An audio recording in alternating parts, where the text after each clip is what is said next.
فاصلوں کو خدا را مٹا دو، اپنا جلوہ اسی میں دکھا دو، غوث اعظم جالیوں پر نگاہیں جمی ہیں۔ الحمدللہ وحدہ والصلاة والسلام علی من لا نبی بعدہ، اما بعد فاعوذ باللہ من الشیطان الرجیم، بسم اللہ الرحمن الرحیم۔ ان للمتقین مفازا حدائق واعنابا وکواعب اترابا وکأسا دہاقا لا يسمعون فیہا لغوا ولا کذابا جزاء من ربک عطاء حسابا۔ صدق اللہ مولانا العظیم وبلغنا رسولہ النبی الکریم ونحن على ذلك لمن الشاہدین والشاکرین والحمد للہ رب العالمین۔ اللہم صلی علی سیدنا و مولانا محمد وعلی آل سیدنا و مولانا محمد وبارک وسلم، صلاة و سلاما علیک یا رسول اللہ، فإن من جودک الدنیا وذرتها ومن علومک علم اللوح والقلم، لی خمسۃ اطفی بها حر الوباء الحاتمہ، المصطفیٰ والمرتضی وابناہما والفاطمہ۔ بعد از حمد و صلاۃ، واجب الاحترام معزز و محترم حاضرین و ناظرین، ARYQ ٹی وی کے پلیٹ فارم سے مختلف شخصیات کو خراج عقیدت پیش کرنے کے لیے اپنے اسلاف کا تذکرہ اور ان کی حسین تعلیمات سے اپنے آپ کو آراستہ اور پیراستہ کرنے کے لیے مختلف مواقع پر یہ سلسلہ پیش کیا جاتا ہے۔ ربیع الثانی کا مہینہ شروع ہو چکا ہے۔ اس ماہ مقدس میں شہنشاہ ولایت حضور غوث اعظم شیخ عبد القادر جیلانی بغدادی رضی اللہ تبارک و تعالیٰ عنہ کے پاکیزہ تذکروں کو سننے سنانے کا اہتمام کیا جاتا ہے۔ اسی مناسبت سے یہ درس قرآن کا سلسلہ آپ کے سامنے پیش کیا جا رہا ہے، جس میں قرآن و سنت کی تعلیمات کے مطابق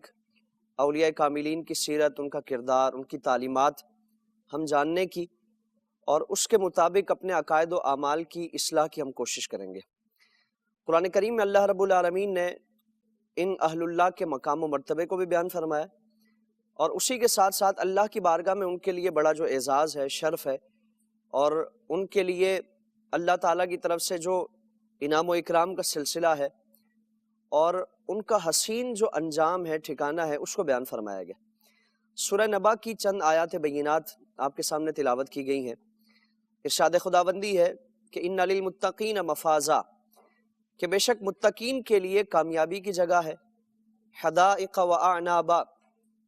کہ اس میں باغات ہیں اور انگوروں کی بیلیں ہیں، وکواعب اترابا،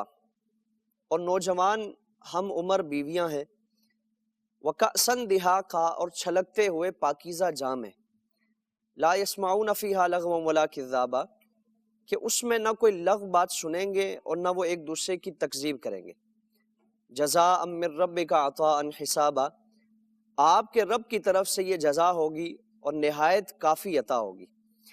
ان آیات بینات میں اللہ رب العالمین نے اہل جنت کے لیے جو اس کی طرف سے انعام و اکرام کا سلسلہ ہے، نوازشیں ہیں،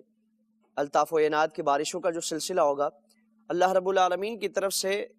یہ بڑی نعمتوں کا ان کے لیے اعلان فرمایا گیا اور اس کی تفصیل بیان فرمائی گئی۔ اور اگر سورہ نبا کی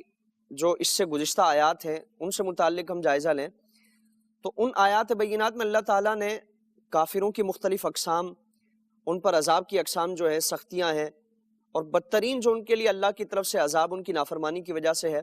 اس کو تفصیل کے ساتھ بیان فرمایا گیا۔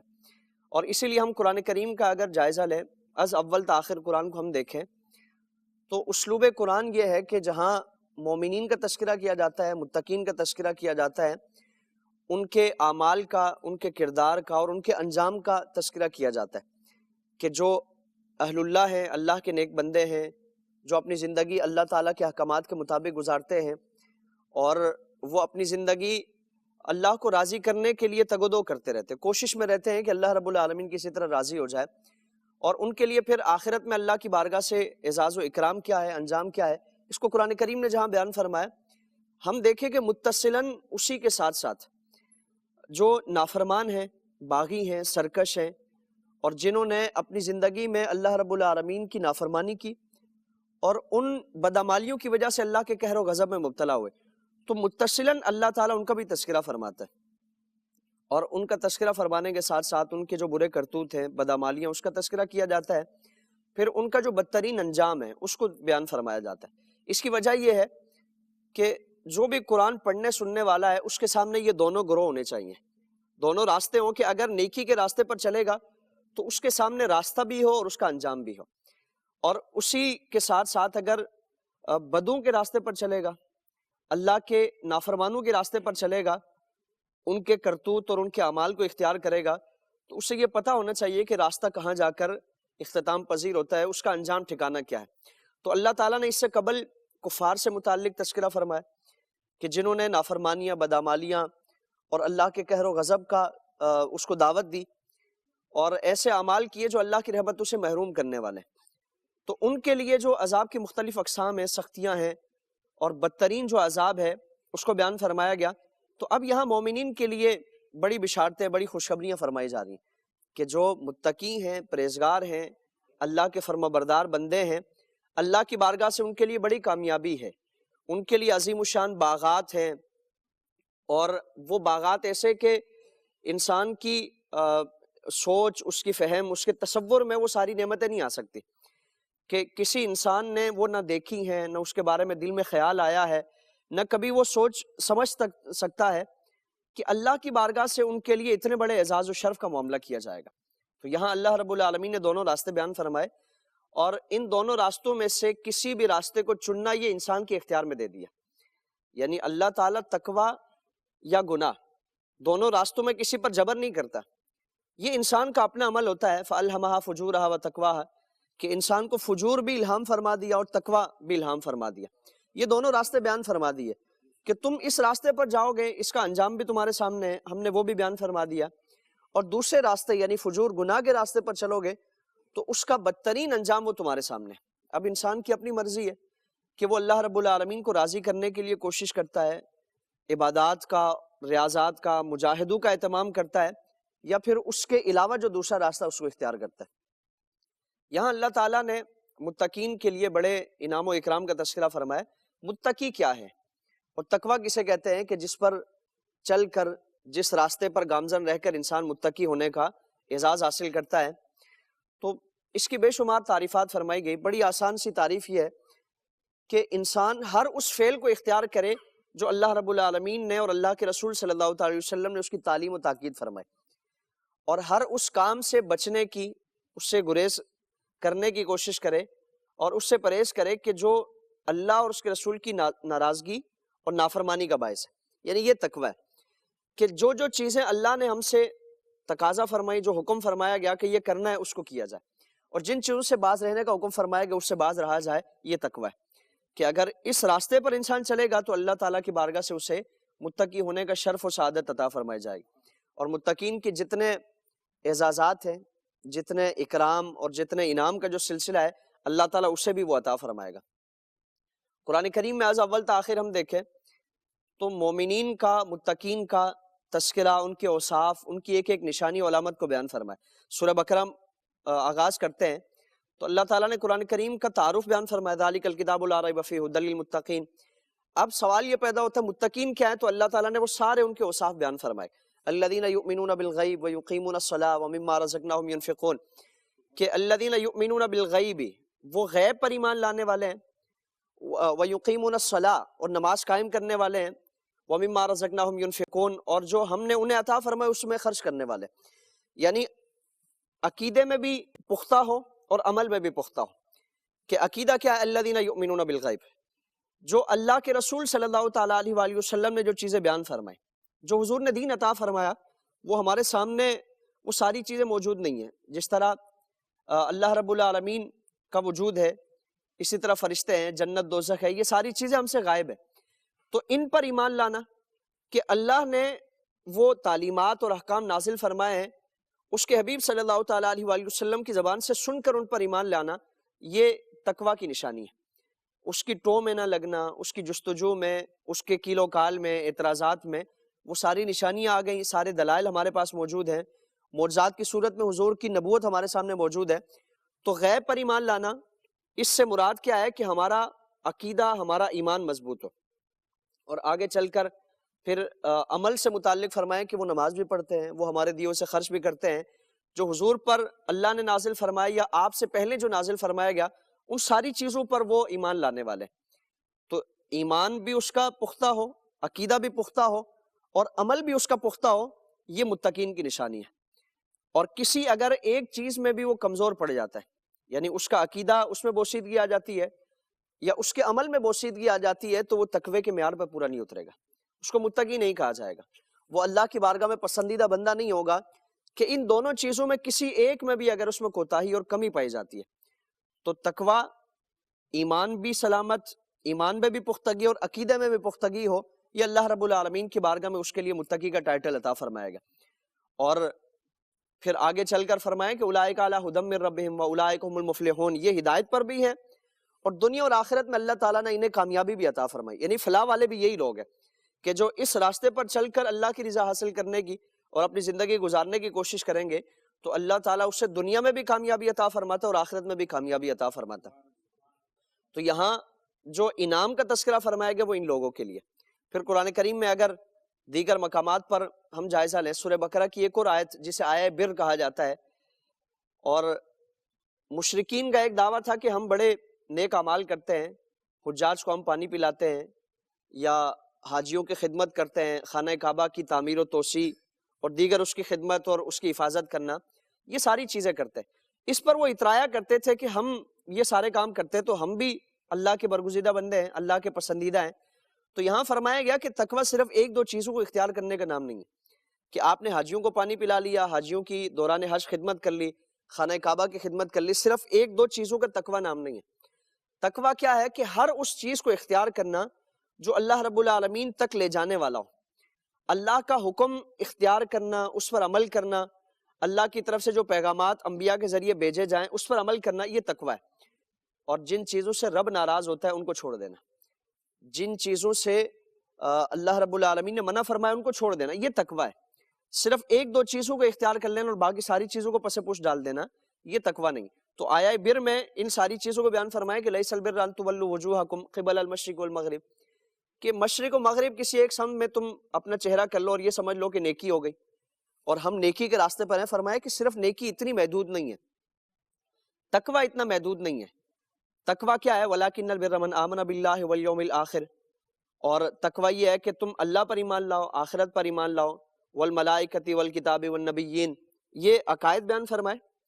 پھر فرمائے کہ وَآتَ الْمَالَ عَلَىٰ حُبِّهِ ذَوِي الْقُرْبَىٰ وَالْيَتَامَىٰ وَالْمَسَاكِينِ وَابْنِ السَّبِيلِ وَالسَّائِلِينَ وَفِي الرِّقَابِ. یہ تقویٰ کی علامات اور نیکی کے مختلف ذرائع بیان فرمانے کے بعد سب سے بنیادی طور پر عقائد کو بیان فرمائے. ایمان باللہ، ایمان بالرسول، عقیدہ آخرت، یہ ساری چیزیں بیان فرمانے کے بعد پھر حقوق العباد کو بیان فرمائے کہ وَآتَ الْمَالَ عَلَىٰ حُبِّهِ ذَوِي الْقُرْبَىٰ وَالْيَتَامَىٰ وَالْمَسَاكِينِ وَابْنِ السَّبِيلِ وَالسَّائِلِينَ وَفِي الرِّقَابِ. ان ساری چیزوں کو بیان فرمانے کے بعد کہ تم یتیموں کے ساتھ، رشتہ داروں کے ساتھ، مسافروں کے ساتھ اور سائلین کے ساتھ، ان سارے افراد کے ساتھ تم حسن سلوک اختیار کرو. پھر فرمایا کہ وَأَقَامَ الصَّلَاةَ وَآتَى الزَّكَاةَ، کہ نماز قائم کرو، زکوٰۃ ادا کرو. یعنی نماز کا، زکوٰۃ کا، وعدوں کو پورا کرنے کا، یہ سارے معاملات کو بعد میں تذکرہ فرمایا. پہلے فرمایا کہ تم حقوق العباد کی رعایت کرو، حقوق العباد کا خیال رکھو. گفتگو میں ایک مختصر سا بریک حائل ہے، آپ ہمارے ساتھ رہیے گا. ملتے ہیں اس مختصر سے بریک کے بعد. ناظرین کرام، پروگرام میں ایک مرتبہ پھر خوش آمدید. بریک سے پہلے تقوی کی علامات، تقوی کی نشانیاں اور اس کے مختلف ذرائع، اس سے متعلق گفتگو کی جا رہی تھی. قرآن کریم میں تقوی کے مختلف طریقے بیان فرمائے، ذرائع بیان فرمائے گئے، اور اسی کے ساتھ ساتھ جو اہل تقوی ہے ان کے لیے شاندار جو اللہ کی بارگاہ سے اجر و ثواب کا سلسلہ ہے، انعام و اکرام کا سلسلہ ہے، اس کو بار بار بیان فرمایا گیا. قرآن کریم کی ایک آیہ مبارکہ ہے جس میں اللہ تعالیٰ نے اہل تقوی کے لیے آخرت میں جو ان کا پروٹوکول ہے اور اللہ کی بارگاہ سے ان کے لیے استقبال کا جو سلسلہ اس کو بیان فرمائے. اور استقبال کیسے کیا جائے گا؟ فرمایا کہ وَسِيقَ الَّذِينَ اتَّقَوْا رَبَّهُمْ إِلَى الْجَنَّةِ زُمَرًا، کہ جب اہل تقوی یعنی متقی، پرہیزگار، اللہ کے جو برگزیدہ بندے ہیں کہ جنہوں نے اپنی زندگی اللہ کی رضا حاصل کرنے کے لیے وہ گزار دی، ان کی زندگی میں مصائب و آلام آئے، پریشانیاں آئیں، مشکلات آئیں، ان ساری چیزوں کو فیس کرنے کے باوجود تقوی سے ان کا تعلق نہیں ٹوٹا۔ یعنی آج ہم اپنی زندگی میں جھانک کر دیکھیں، جائزہ لیں کہ اگر حالات ہمارے مزاج کے ناموافق ہوتے ہیں تو ہمارے لیے زندگی پریشان ہو جاتی ہے، اور عبادات، یہ ساری چیزیں ہم اس سے لا تعلق ہو جاتے ہیں، اور رب سے ہمارا تعلق کو کمزور پڑ جاتا ہے۔ یعنی ایسے مراحل میں کہ جب اللہ تعالیٰ سے ہمارا تعلق مزید پختہ ہونا چاہیے، کہ کوئی پریشانی اور مصیبت آتی ہے تو اس میں ہم اپنے رب سے تعلق کو کمزور نہ ہونے دیں، بلکہ جو ان مصیبتوں سے نکالنے والا ہے سب سے زیادہ مضبوط تعلق اس سے قائم کیا جائے۔ اور ایک تصور یہ ہونا چاہیے کہ اس کائنات میں صرف وہی ذات ہے کہ جو ان پریشانیوں سے مجھے نکال سکتی ہے۔ تو کوئی بھی پریشانی ہو، مشکل ہو، وہ اللہ رب العالمین سے ہمارا تعلق کمزور نہیں پڑنا چاہیے۔ تو جو اس کیفیت میں اپنی زندگی گزارے گا کہ مصیبتیں، پریشانیاں اور آزمائشیں اس کے قدم میں لرزش تک نہیں لائیں گے، تو اب آخرت میں ان کے لیے استقبال کا معاملہ کیا ہوگا؟ فرمایا کہ وَسِيقَ الَّذِينَ اتَّقَوْا رَبَّهُمْ إِلَى الْجَنَّةِ زُمَرًا، کہ یہ جو اہل تقوی ہے ان کو ایک اعزاز کے ساتھ، پروٹوکول کے ساتھ جنت کی طرف لے جایا جائے گا۔ حَتَّى إِذَا جَاءُوهَا، جب وہ جنت کے دروازے پہ آئیں گے، فُتِحَتْ أَبْوَابُهَا، دروازے ان کے لیے کھول دیے جائیں گے، اور وَقَالَ لَهُمْ خَزَنَتُهَا سلام۔ یعنی آج اگر ہم دنیاوی طور پر جائزہ لیں، کوئی بڑے سے بڑا حاکم ہو، بادشاہ ہو، وزیر اعظم اور صدر ہو، کسی بڑی سپر پاور کا ہی کوئی صدر کیوں نہ ہو، اس کے لیے سب سے زیادہ استقبال جو کیا جاتا ہے، ریڈ کارپیٹ اس کے لیے بچھا دیا جاتا ہے، اس کو گارڈ آف آنر پیش کیا جاتا ہے، اور فوجیں اس کو سلامیاں پیش کرتی ہیں۔ یہ سارا دنیاوی طور پر اعزاز اور استقبال کا معاملہ ہم دیکھتے ہیں۔ لیکن اہل جنت، اہل تقوی، ان کی شان کیا ہے؟ حَتَّى إِذَا جَاءُوهَا وَفُتِحَتْ أَبْوَابُهَا وَقَالَ لَهُمْ خَزَنَتُهَا سلام۔ جو جنت کا خازن ہے وہ انہیں سلامی پیش کرے گا، جو جنت کے فرشتے ہیں اور جنت کے خازن ہیں وہ ان کے استقبال کے لیے وہاں موجود ہوں گے، اور صف در صف ان کا استقبال کیا جائے گا، سلامیاں پیش کی جائیں گی، اور جنت کا خازن ان سے کہے گا کہ سلام علیکم، تمہارے لیے سلامتیاں ہوں۔ ان کے لیے سلامی پیش کرنے والے یہ جنت کے فرشتے ہوں گے۔ طبتم، تمہارے لیے مبارکباد ہو، سلام علیکم طبتم فادخلوها خالدین، تم اس میں داخل ہو جاؤ اور ہمیشہ ہمیشہ اس میں رہتے رہو۔ یعنی اللہ کی جنتیں ہمیشہ تمہارے لیے سجی ہوئی ہیں، تم نے اب ہمیشہ اس میں رہنا ہے۔ تو اعزاز کیا ہے کہ استقبال کرنے والے اللہ کے فرشتے ہیں، برگزیدہ ملائک ہیں، جنت کے خازن ہیں، اور اس کیفیت میں ان کو جنت میں لے جایا جائے گا۔ تو یہ جنتی جو متقی لوگ ہوں گے، جنت جن کا ٹھکانہ ہے، اللہ رب العالمین کی بارگاہ سے انہیں یہ اعزاز، انہیں یہ تکریم، انہیں یہ شرف بخشا جائے گا۔ اور اس سے بھی بڑھ کر اعزاز کیا ہے؟ آپ صلی اللہ تعالیٰ علیہ وآلہ وسلم کی ایک حدیث مبارکہ ہے، حضور نے قریش کے جوانوں سے خطاب فرما کر ارشاد فرمایا کہ یا معاشر القریش، اے قریش کے لوگو، اے قریش کے جوانوں، اعلموا، تم جان لو کہ ان اولی الناس بی المتقون، کہ قیامت میں میرے جو سب سے زیادہ نزدیک ہوں گے، فرمایا کہ وہ متقی ہوں گے۔ یعنی حضور کا قرب مصطفیٰ صلی اللہ تعالیٰ علیہ وآلہ وسلم اللہ رب العالمین عطا فرمائے گا۔ تو یقیناً ہماری خواہش ہوتی ہے کہ اللہ رب العالمین ہمیں اپنے حبیب صلی اللہ تعالیٰ علیہ وآلہ وسلم کا قرب، معیت اور پڑوس عطا فرمائے۔ طریقہ کیا ہے کہ زندگی قرآن کے مطابق، سنت کے مطابق، اللہ اس کے رسول صلی اللہ تعالیٰ علیہ وآلہ وسلم کے احکامات کے مطابق گزاریں گے تو اللہ تعالیٰ اس کی برکت یہ عطا فرمائے گا کہ جنت میں بھی داخلہ اس شان سے ہوگا، اور جنت میں ٹھکانہ وہ اس عظیم مقام پر ہوگا کہ قرب مصطفیٰ صلی اللہ تعالیٰ علیہ وسلم کی برکتیں ہوں گے۔ اور یہی ہم اہل اللہ کا اگر معاملہ دیکھیں، پوری زندگی سے کیفیت میں گزرتی ہے۔ حضرت ابو ہریرہ رضی اللہ تعالیٰ عنہ آپ سے پوچھا گیا تھا نا کہ تقویٰ کیا ہے، پرہیزگاری کیا ہے، کہ انسان کیسے زندگی گزارے، تو آپ نے فرمایا کہ تم نے کوئی ایسا راستہ دیکھا ہے جو انتہائی خاردار راستہ ہو، جھاڑیوں والا، کانٹوں والا راستہ ہو، اور اگر کوئی ایسا راستہ ہوتا ہے تو تم کیا کرتے ہو؟ تو سوال کرنے والے نے عرض کیا کہ ہم یا تو راستہ تبدیل کر لیتے ہیں، یا اس راستے پر اگر جانا ناگزیر ہو، ضروری ہو، تو ہم اپنے لباس کو بہت بچا بچا کر چلتے ہیں، بہت اپنے لباس کو سنبھال کر احتیاط کے ساتھ چلتے ہیں۔ تو فرمایا کہ یہی تقویٰ ہے کہ تم زندگی ایسے راستے سے گزار رہے ہو، تمہاری زندگی ایسے ماحول میں، ایسے راستے میں گزر رہی ہے کہ جہاں قدم قدم پر گناہ ہیں، لغزشیں ہیں، آزمائشیں ہیں، فتنے تمہارے سامنے ہیں۔ تم اپنی زندگی یا تو اس دو، یا پھر اس ماحول میں اگر زندگی گزارنا تمہارے لیے ناگزیر ہے اور اس کے علاوہ کوئی چارہ نہیں ہے، تو ایسے زندگی گزارو جیسے اس خاردار راستے پر چلنے والا اپنے لباس کو ان کانٹوں سے بچا کر گزارتا ہے۔ اگر تم نے ایسی زندگی گزاری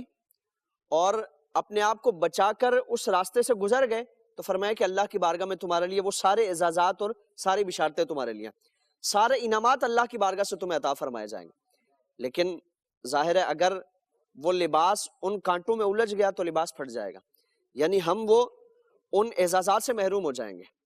اس سلامتی سے محروم ہو جائیں گے جو اہل تقوی کے لیے اللہ رب العالمین نے عطا فرمائی۔ تو اہل اللہ کا اگر معاملہ دیکھیں، حضور غوث اعظم رضی اللہ تبارک و تعالیٰ عنہ آپ سے منسوب یہ نشست ہے، ہم اگر ان ذوات مقدسہ کا عمل دیکھیں، حضور غوث اعظم رضی اللہ تعالیٰ عنہ بچپن سے لے کر وقت وصال تک پوری زندگی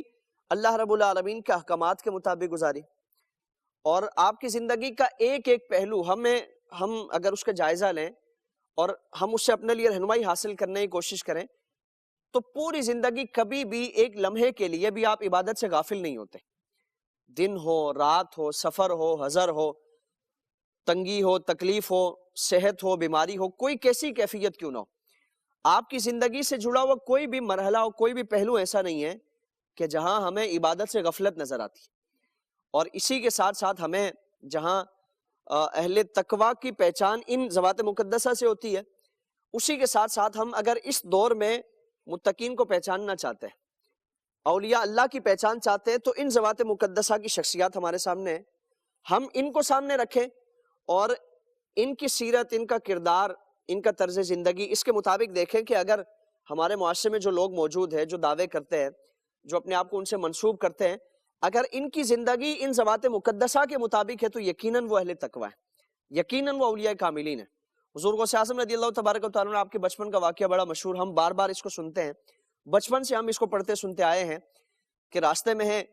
اور قافلہ ڈاکو نے لوٹ لیا، آپ سے پوچھا جاتا ہے کہ آپ کے پاس کچھ ہے، پورا قافلہ لوٹ لیا جاتا ہے، تو بجائے اس کے کہ آپ اپنا مال بچاتے، آپ نے فرمایا کہ ہاں میرے پاس اتنے دینار ہیں، اتنی اشرفیاں ہیں، چیک کیا جاتا ہے نہیں ملتی، پھر آپ سے پوچھا جاتا ہے، آپ بار بار فرماتے ہیں کہ میرے پاس موجود ہے، سردار آپ کے پاس آتا ہے، آپ سے پوچھا جاتا ہے، جب آپ کی بتائی ہوئی جو جگہ ہے اس کو تلاش کیا جاتا ہے تو وہاں سے وہ اشرفیاں مل جاتی ہیں، آپ سے حیران ہو کر عرض کیا جاتا ہے کہ کیا وجہ ہے، لوگ مال چھپاتے ہیں اور آپ اپنا مال ظاہر کر رہے ہیں، اس کی وجہ کیا ہے؟ یہ تقوی ہے۔ حضور غوث اعظم اپنے اس بچپنے میں، کم سنی میں، تقوی کی جو تعریف ہے وہ اپنے عمل کے ذریعے ہمارے سامنے پیش فرما رہے ہیں کہ ہر لمحہ، ہر لحظہ اللہ رب العالمین کی فرما برداری کو پیش نظر رکھا جائے، اللہ رب العالمین کی اطاعت کو پیش نظر رکھا جائے، اور یہ ان اولیاء کاملین کا تقوی ہے کہ رخصت ہونے کے باوجود عزیمت کا راستہ اختیار کرتے ہیں۔ آج تو ہم کئی افراد کو دیکھتے ہیں نا کہ وہ تصوف و طریقت سے اپنے آپ کو منسوب بھی کرتے ہیں اور رخصت سے بھی آگے وہ چلے جاتے ہیں، رخصت کا بھی معاملہ اختیار نہیں کرتے، ان کی زندگی ہمیں بالکل لاپرواہی والی نظر آتی ہے۔ حضور غوث اعظم عزیمت کا راستہ اختیار فرما رہے ہیں اس کم سنی میں، جبکہ آپ کے پاس دوسرا راستہ موجود ہے۔ حضور غوث اعظم نے اس کی وجہ کیا بیان فرمائی؟ آپ نے فرمایا کہ میری والدہ نے وصیت فرمائی ہے کہ کبھی زندگی میں جھوٹ نہیں بولنا، اور والدہ نے وصیت کیوں فرمائی؟ کہ والدہ بھی اللہ کی ولیہ ہے، کیونکہ وہ جانتی ہیں کہ سچ کی برکت کیا ہوتی ہے اور جھوٹ کی نحوست کیا ہوتی ہے، اور جھوٹ کی بے برکتی کیا ہوتی ہے یہ آپ کی والدہ اور آپ کے والد جانتے ہیں، کیونکہ آپ مادرزاد بھی ولی ہیں، آپ کے والدین بھی اولیاء اللہ ہیں، اور آپ کے اجداد چاہے وہ ننیال میں سے ہو ددیال میں سے ہو، اللہ تعالیٰ کی معرفت انہیں حاصل ہے۔ تو تقوی کیا ہے اور ایک ولی کا کردار کیسا ہونا چاہیے، حضور غوث اعظم اس چیز کو بیان فرماتے، اور اگر پھر یہ کردار ہوگا تو اللہ تعالیٰ معاشرے میں اس کی برکتیں کتنی عطا فرمائے گا۔ آج ہمیں جو اتنے افراد ہونے کے باوجود، تصوف و طریقت کے نام پر ایک دراز سلسلہ ہونے کے باوجود، ہمیں اس کے معاشرے میں اثرات نظر کیوں نہیں آتے؟ اس کی وجہ کیا ہے؟ کہ وہ خود عمل سے بیگانے ہوتے ہیں، خود عمل سے ان کا کوئی تعلق نہیں ہوتا، اور دعوے ہوتے ہیں، نعرے ہوتے ہیں، بڑے بڑے القابات، بڑے بڑے قصے کہانیاں ہیں، یہ ساری چیزیں موجود ہیں، لیکن چونکہ عمل سے وہ بیگانے، اس لیے معاشرے میں اس کے اثرات ہمیں نظر نہیں آتے۔ حضور غوث اعظم ابھی کم سن ہیں، ابھی چند سالہ آپ کی زندگی ہے، ابھی آپ نے کوئی تصوف و طریقت اور راہ سلوک کی منازل طے نہیں فرمائی ہیں، لیکن اس کے باوجود اللہ تعالیٰ نے آپ کی زبان میں یہ تاثیر عطا فرمائی کہ وہ ڈاکوؤں کا سردار جب آپ کا یہ فرمان سنتا ہے تو اپنے ساتھیوں سے کہا کہ یہ کیسا بچہ ہے، کہ جو اتنی کم سنی کے باوجود اپنی والدہ کی وصیت کو نظر انداز نہیں کر رہا اور اپنے مال کو بچانے کے لیے اپنی والدہ کی نافرمانی نہیں کر رہا. اور ہم کتنے بدبخت ہیں کہ اتنے بڑے ہونے کے باوجود، اتنی عمر گزارنے کے باوجود، اتنا عقل و شعور و سمجھ ہونے کے باوجود ہم اللہ رب العالمین کے احکامات سے اور اس کی جو تعلیمات ہیں اس سے ہم غافل ہیں. ہماری زندگی لاپرواہی میں گزر رہی ہے، غفلت میں گزر رہی ہے، گناہوں میں گزر رہی ہے. ہم کتنے غافل ہیں اور کتنے ہم اپنی زندگی کو ضائع کرنے والے ہیں کہ ہماری زندگی اس کیفیت میں گزر رہی ہے کہ اللہ رب العالمین کے احکامات کی ہمیں کوئی پرواہ نہیں ہے. تو ڈاکوؤں کا سردار آپ کا یہ عمل دیکھ کر وہ جو چوری چکاری کا ایک سلسلہ تھا اس سے تائب ہو جاتا ہے اور آپ ہی کے ہاتھ پر، یعنی اس کمسنی میں آپ کے ہاتھ پر نہ صرف ڈاکو نے بلکہ اس کے تمام جو ساتھی تھے انہوں نے آپ کے ہاتھ پر توبہ کی اور اس راستے کو چھوڑنے کا عزم کیا اور پوری زندگی اللہ رب العالمین کے احکامات کے مطابق گزارنے کا ارادہ کیا. تو متقی یہ ہوتے ہیں کہ ان کا ایک ایک زندگی کا عمل وہ اللہ رب العالمین کے احکامات کے مطابق گزرتا ہے. اور اسی لیے جب وہ عمل ایسا ہوگا تو اللہ تعالیٰ وہ زبان میں بھی عمل میں بھی وہ تاثیر عطا فرمائے گا کہ جو دیکھے گا اس کی یہ خواہش ہوگی کہ میں بھی ایسا عمل اختیار کرنے کی کوشش کروں. اللہ رب العالمین پھر اس کے ذریعے لوگوں کو ہدایت عطا فرماتا ہے، وہ لوگوں کی نجات اور ہدایت اور رہنمائی کا باعث بن جاتا ہے. گفتگو میں ایک مختصر سا وقفہ حائل ہے اور اس مختصر بریک کے بعد پھر انشاءاللہ العزیز حاضر ہوتے ہیں. آپ کہیں مت جائیے گا، ملتے ہیں اس مختصر بریک کے بعد. ناظرین کرام، ایک مرتبہ پھر پروگرام میں خوش آمدید. بریک سے پہلے گفتگو جاری تھی کہ اہل اللہ کی علامات کیا ہیں، نشانیاں کیا ہیں اور حقیقی جو اللہ کے ولی ہیں ان کا کردار، ان کی تعلیمات کیا ہوتی ہیں. حدیث قدسی میں بھی اس چیز کا تذکرہ فرمایا گیا اور اللہ رب العالمین کے نیک بندوں کا مقام و مرتبہ بیان فرمانے کے ساتھ ساتھ اس مقام کو حاصل کرنے کا طریقہ کیا ہے اس کو بیان فرمایا گیا. صحیح بخاری شریف کی حدیث ہے، آپ صلی اللہ تعالیٰ علیہ وآلہ وسلم نے فرمایا کہ میرا بندہ نوافل کی کثرت کے ذریعے میرا قرب حاصل کرتا ہے. یعنی فرائض، واجبات، سنتیں، یہ ساری چیزیں تو ان کا اہتمام انتہائی کثرت کے ساتھ اور انتہائی پابندی کے ساتھ کیا جاتا ہے. ان میں غفلت اور سستی اور کاہلی کا تصور ہی نہیں کیا جا سکتا کہ اللہ کا ولی بھی ہو اور وہ فرائض و واجبات میں بھی کوتاہی کرے، حقوق اللہ اور حقوق العباد کی رعایت نہ کرے. وہ اللہ کا ولی ہرگز ہو ہی نہیں سکتا. جس طرح اہل اللہ کے ہاں بڑا مشہور ہے کہ اگر کوئی شخص ولایت کا دعوے دار ہو اور پانی پر مصلی بچھا کے نماز پڑھتا ہو، ہوا میں اڑتا ہو، اس طرح کے دیگر کرتب دکھاتا ہو، لیکن اس کی زندگی میں کوئی بھی ایسا عمل کہ جو قرآن و سنت کے خلاف ہو، اللہ رب العالمین کے احکامات، آپ صلی اللہ تعالیٰ علیہ وآلہ وسلم کی تعلیمات کے خلاف ہو اور دعویٰ بھی ولایت کا ہو، تو فرمائیں کہ یہ سمجھ لیا جائے کہ وہ اللہ کا ولی نہیں ہے بلکہ وہ شیطان کا ایک پیروکار ہے اور شیطان اس کو ہوا اور اس کو یہ ساری چیزیں کرا رہا ہے، اس کے ذریعے کرتب دکھا رہا ہے. اللہ کا ولی وہ ہے کہ جس کا ظاہر، جس کا باطن، جس کی خلوت، جس کی جلوت، جس کی زندگی سے جڑے ہوئے تمام معاملات وہ اللہ رب العالمین کے احکامات کے مطابق ہو. اور جب انسان ایسا عمل اختیار کرتا ہے تو فرمائیں کہ میں اس کی آنکھیں بن جاتا ہوں جس سے وہ دیکھتا ہے، میں اس کی زبان بن جاتا ہوں جس سے وہ بولتا ہے، میں اس کے کان بن جاتا ہوں جس سے وہ سنتا ہے، میں اس کے ہاتھ بن جاتا ہوں جس سے وہ پکڑتا ہے. اور دیگر حدیث میں فرمائیں کہ وہ کسی بات پر اگر اللہ کی قسم اٹھا لے،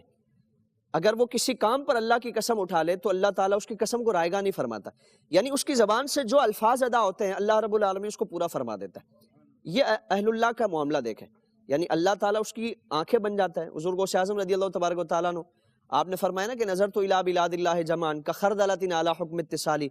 کہ میں پوری کائنات کو ایسے ملاحظہ فرماتا ہوں جیسے گویا اپنی ہتھیلی پر کوئی رائی کا دانہ دیکھتا ہے. یعنی اس کو دیکھنے میں کوئی دقت اور پریشانی کا سامنا نہیں ہوتا. آج تو اہل اللہ کی کرامات کے حوالے سے گفتگو کی جاتی ہے، اعتراضات کیے جاتے ہیں. یہ ساری چیزیں اور یہ سارے اعتراضات قرآن و سنت سے نافہمی کی بنیاد پر. کرامت کا انکار کرنا در حقیقت قرآن کا انکار کرنا، حدیث کا انکار کرنا ہے. قرآن کریم حضرت سلیمان علیہ السلام کی امت کے ولی کی کرامت کو بیان فرمایا گیا. یعنی اگر امت سلیمان کے جو ولی ہیں ان کی کرامت اور ان کی طاقت اتنی ہے تو حضور کے امت کے جو اولیاء کاملین ہیں، جو تمام امتوں کے اولیاء سے افضل و اعلیٰ ہیں، ان کو اللہ رب العالمین کس قدر طاقتیں اور کس قدر کمالات عطا فرمائے گا اس کا اندازہ نہیں کیا جا سکتا. اور صحیح بخاری، مسلم اور دیگر کتب حدیث میں تو کرامات کا باب وہ بڑا وسیع ہے. اور اہل اللہ کی کرامات، حضرت جابر اپنے والد سے متعلق فرماتے ہیں، صحیح بخاری شریف کی حدیث ہے کہ غزوہ احد کی رات والد گرامی نے ہم سے فرمایا کہ وصیتیں فرمائی مختلف معاملات سے متعلق، لوگوں کے ساتھ اس نے سلوک، رشتہ داروں کے حقوق، ان ساری چیزوں سے متعلق وصیت فرما کر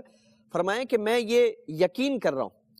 اور میرا یہ خیال ہے کہ کل جنگ میں شہید کیا جاؤں گا اور سب سے پہلے شہید ہونے والا میں ہوں گا۔ حضرت جابر فرماتے کہ جب جنگ ہوئی تو جیسا والد گرامی نے فرمایا تھا سب سے پہلے شہید ہونے والے وہ تھے۔ یعنی اللہ کے ولی کو اللہ رب العالمین آنے والی چیزوں سے متعلق آگاہی بھی عطا فرماتا ہے، کیونکہ اللہ تعالیٰ کو نور جلال اس کی آنکھیں بن جاتا ہے، جس سے وہ دیکھتا ہے، آنکھیں اس کی ہوتی ہیں، کمال اللہ تعالیٰ عطا فرماتا ہے۔ حضرت عمر فاروق رضی اللہ تعالیٰ عنہ اپنے منبر پر ہے، فرمایا کہ ساریہ پہاڑ کی اوٹ میں چلے جاؤ، وہاں سے ہو کر حملہ کرو، اللہ تعالیٰ تمہیں فتح عطا فرمائے۔ ساریہ کہاں؟ حضرت عمر فاروق کہاں؟ یعنی آج کرامات کے حوالے سے انکار، یہ در حقیقت قرآن کا اور سنت کا انکار، فرامین مصطفیٰ صلی اللہ تعالیٰ علیہ وآلہ وسلم کا انکار۔ حضرت ساریہ کئی دنوں کے بعد جب آئے، پوچھا گیا تو کہا کہ ہم بڑی پریشانی میں تھے، بڑی مشکل میں تھے، ہمیں کفار نے گھیر لیا تھا، اچانک میری سماعتوں سے حضرت عمر فاروق کی آواز ٹکرائی اور آواز آپ نے فرمایا کہ ساریہ پہاڑ کے پیچھے چلے جاؤ، ہم نے آپ کی ہدایات پر عمل کیا، وہاں سے ہو کر کفار پر حملہ کیا، اللہ تعالیٰ نے ہمیں فتح عطا فرما دی۔ ایک تو حضرت عمر فاروق کی نگاہ کا کمال کہ مدینے میں اپنے منبر سے ہو کر حضرت ساریہ کے ساتھ کیا پریشانی ہے اس کو ملاحظہ فرما رہے، اور حضرت ساریہ کی سماعت کا کمال کہ وہاں سے ہو کر حضرت عمر فاروق کی جو گفتگو ہے، حکم ہے، اس کو سماعت بھی فرمایا، اس پر عمل کیا، اللہ رب العالمین نے فتح عطا فرما دی۔ تو اللہ تعالیٰ کا نور جلال جب کسی کی آنکھیں، کسی کے کان، کسی کی زبان، کسی کے ہاتھ بن جاتا ہے تو اللہ تعالیٰ پوری کائنات اس کی دسترس میں فرما دیتا ہے، دور و نزدیک اس کے سامنے ہو جاتے ہیں، ہر مشکل و آسان چیز کا تصرف اس کے اختیار میں دے دیا جاتا ہے۔ یہ اللہ رب العالمین۔ اور حضرت سفینہ کا جو مشہور واقعہ ہے نا کہ روم کے سفر میں لشکر سے آپ بچھڑ گئے، مشکات شریف میں اس حدیث کو روایت کیا گیا، تو جنگل میں شیر آپ کے سامنے آ گیا، اللہ کے ولی کا اللہ کی بارگاہ میں مقام یہ ہے، شیر آپ کے سامنے آ گیا، آپ نے مروب ہونے کے بجائے حکم فرمایا کہ میں رسول اللہ کا غلام ہوں، شیر کو حکم فرمایا کہ میں رسول اللہ کا غلام ہوں، راستہ بھٹک گیا ہوں، مجھے راستہ اور مجھے لشکر کے ساتھ تم ملاؤ۔ تو روایت میں ہے کہ شیر آپ کے آگے آگے جانے لگا، سر جھکا کر آپ کے ادب و احترام میں آپ کو راستہ بتاتے ہوئے لشکر کے پاس لے کر آیا اور لشکر کے پاس آپ کو چھوڑ کر واپس اپنے راستے پیچھے چلا گیا۔ یعنی ایک شیر بھی جانتا ہے کہ ولی کا مقام کیا ہے، اور اس کے ذریعے یہ بھی پتا چلا کہ اہل اللہ کا یہ مقام کہ زبان ان کی ہوتی ہے، اللہ تعالیٰ اس میں کمال یہ عطا فرماتا ہے کہ وہ اگر بولنا چاہیں، کسی کو حکم کرنا چاہیں تو ضروری نہیں ہے کہ وہ انسان اور جن ہی ان کا حکم مانیں گے، اللہ تعالیٰ پوری کائنات ان کے اختیار میں دے دیتا ہے، پوری کائنات ان کے تصرف میں دے دیتا ہے، اللہ تعالیٰ اپنے اولیاء کاملین کو یہ کمال عطا فرماتا ہے۔ تو ولی کیا ہے کہ عبادات کی کثرت، مجاہدات، ریاضتیں، اللہ رب العالمین کی بندگی اور اعمال صالحہ میں زندگی گزرے گی، اللہ تعالیٰ یہ کمالات عطا فرماتا ہے، یہ مقام عطا فرماتا ہے۔ دنیاوی طور پر عزتیں عظمتیں عطا فرمائی جاتی ہیں، اور آخرت میں جو بلندیاں ہیں، جو عزتیں ہیں، جو اعزاز ہے، جو انعام و اکرام کا سلسلہ ہے، وہ قرآن و سنت کی تعلیمات کی روشنی میں ہم نے آج جانا کہ آخرت میں ان کے لیے کتنا بڑا پروٹوکول، کتنا بڑا اعزاز اور کتنے اعلیٰ مراتب اللہ تعالیٰ انہیں عطا فرمائے گا۔ اللہ رب العالمین ہمیں ان اہل اللہ سے اپنی نسبتیں، عقیدتیں وابستہ رکھنے کی توفیق عطا فرمائے، اللہ تعالیٰ عمل کی توفیق عطا فرمائے۔ آج کی گفتگو سے متعلق اگر کوئی سوالات آپ کے ذہن میں ہیں وہ پوچھ سکتے ہیں۔ بسم اللہ الرحمن الرحیم۔ میرا علامہ صاحب سے یہ سوال ہے کہ جیسے ہم مرید ہونا چاہیں تو بہت سارے ہم ولی وغیرہ دیکھنے میں آتے ہیں معاشرے میں، اور پیر وغیرہ ہیں، تو ہمیں کس طرح سے ان کے ساتھ منسلک ہونا چاہیے، یا ہمیں پیر کے مرید ہونے کے لیے تھوڑی سی ہماری رہنمائی فرمائیں۔ اچھا، ہمارے علماء کرام نے، فقہاء کرام نے جو پیر کی علامات اور نشانیاں بیان فرمائی ہیں، اس میں پہلی نشانی یہ ہے کہ وہ اس کا عقیدہ درست ہونا چاہیے، کہ عقیدے میں کوئی خرابی اور بگاڑ نہ ہو، قرآن و سنت کے مطابق عقیدہ ہو، پھر اس کے عمل میں بھی بگاڑ نہیں ہونی۔ قرآن کریم میں بھی اس کا معیار بیان فرما دیا، الذین آمنوا وکانوا یتقون، کہ ایمان اور تقوی ہوگا، یہ بنیادی طور پر یہ شرط ہے، اور فاسق کے مولن نہ ہو، یعنی کھلم کھلا وہ شریعت کے کسی حکم کی نافرمانی نہ کرتا ہو، پھر اسی طرح وہ اتنا پڑھا لکھا ہو اور قرآن و سنت کا اتنا علم رکھتا ہو کہ اپنے ضرورت کے جتنے بھی مسائل ہیں، جتنی چیزیں اس پر لازم ہیں، ضروری جو بھی مسائل ہیں، وہ خود قرآن و حدیث سے نکال سکے، یعنی خود وہ قرآن و سنت کا جاننے والا ہو تاکہ وہ اپنے منسلک جتنے بھی افراد ہیں ان کو وہ رہنمائی کر سکے، اور پھر اسی کے ساتھ ساتھ اس کا سلسلہ طریقت جو وہ ڈائریکٹ حضور غوث اعظم رضی اللہ تبارک و تعالیٰ عنہ یا دیگر اولیاء کاملین کے ذریعے آپ صلی اللہ تعالیٰ علیہ وآلہ وسلم تک پہنچتا ہو، سلسلے میں تعطل نہیں ہونا چاہیے۔ تو یہ اگر نشانی علامات پائی جاتی ہیں، ایمان، عمل صالح، تقویٰ، پرہیزگاری، علم اور سلسلہ یہ تسلسل کے ساتھ ہونا، تو یہ ساری علامات اگر پائی جاتی ہیں تو یقیناً وہ اللہ کا ولی ہے، بزرگ ہے، اور اس سے اپنا جو ارادت کا سلسلہ ہے وہ وابستہ کیا جا سکتا ہے۔ السلام علیکم ورحمۃ اللہ۔ مفتی صاحب، جیسا کہ ہم دعاؤں میں حضرت شیخ عبد القادر جیلانی رحمۃ اللہ علیہ کا وسیلہ بنا کے پیش کرتے ہیں، تو اس کے بارے میں کیا حکم ہے، ارشاد فرما دیجیے۔ وسیلہ کسی بھی عمل کا یا کسی بھی شے کا، اللہ کی جو برگزیدہ ہستیاں ہیں یا ہستیوں کے استعمالات جو ہیں، جو استعمال کی اشیاء ہیں، ان کا وسیلہ یہ قرآن حدیث سے باقاعدہ ثابت ہے۔ یا ایھا الذین آمنوا اتقوا اللہ وابتغوا الیہ الوسیلہ، اس میں بھی وسیلے کا حکم فرمایا گیا۔ پھر اسی طرح گزشتہ اقوام بنی اسرائیل میں ہم تابوت سکینہ کا جو معاملہ تھا اس کو دیکھیں، وہ بھی اہل اللہ کے استعمال کی جو اشیاء ہیں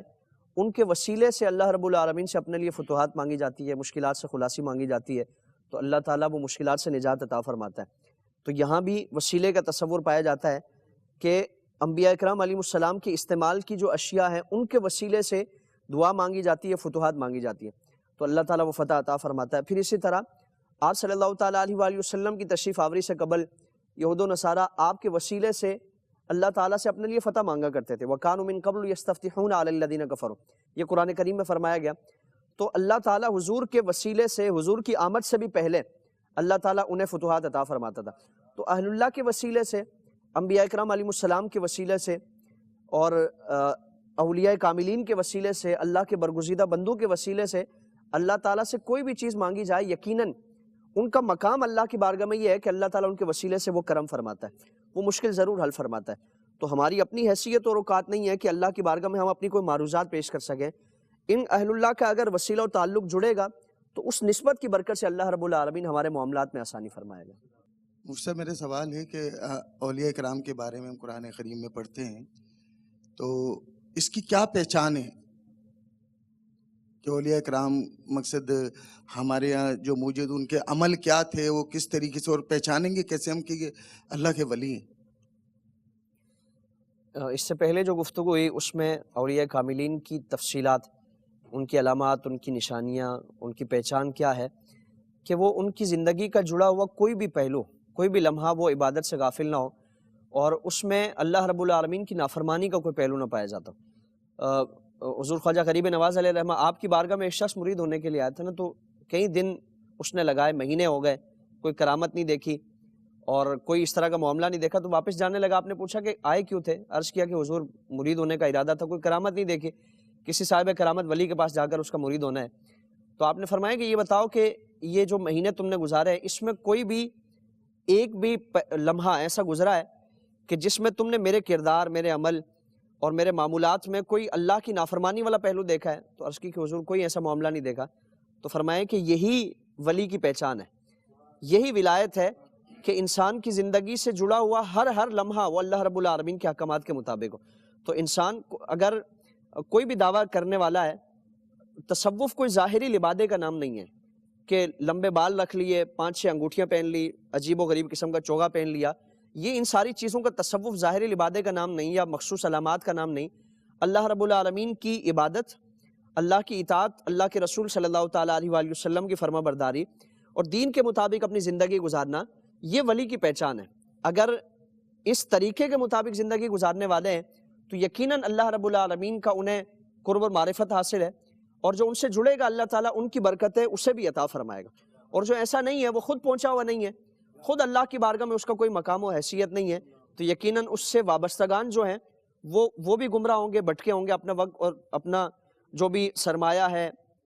توانائیاں ہیں، وہ ضائع کریں گے۔ تو ایسے افراد سے وابستہ ہوں جو اللہ رب العالمین کی معرفت اور پہچان رکھتے ہیں اور اللہ کی بارگاہ میں انہیں مقام حاصل ہے۔ آج کی گفتگو میں اولیاء کاملین کی تعلیمات اور قرآن و سنت سے ان کے فضائل و مناقب بیان کرنے اور سننے کی سعادت حاصل کی گئی۔ اللہ رب العالمین ان پاکان امت سے پوری زندگی وابستہ رہنے کی توفیق عطا فرمائے، اور قرآن و سنت کے معیارات کے مطابق ہمیں اہل اللہ سے وابستہ ہونے کی توفیق عطا فرمائے، اللہ تعالیٰ عمل کی توفیق عطا فرمائے۔ وما علینا الا البلاغ المبین۔ فاصلوں کو خدا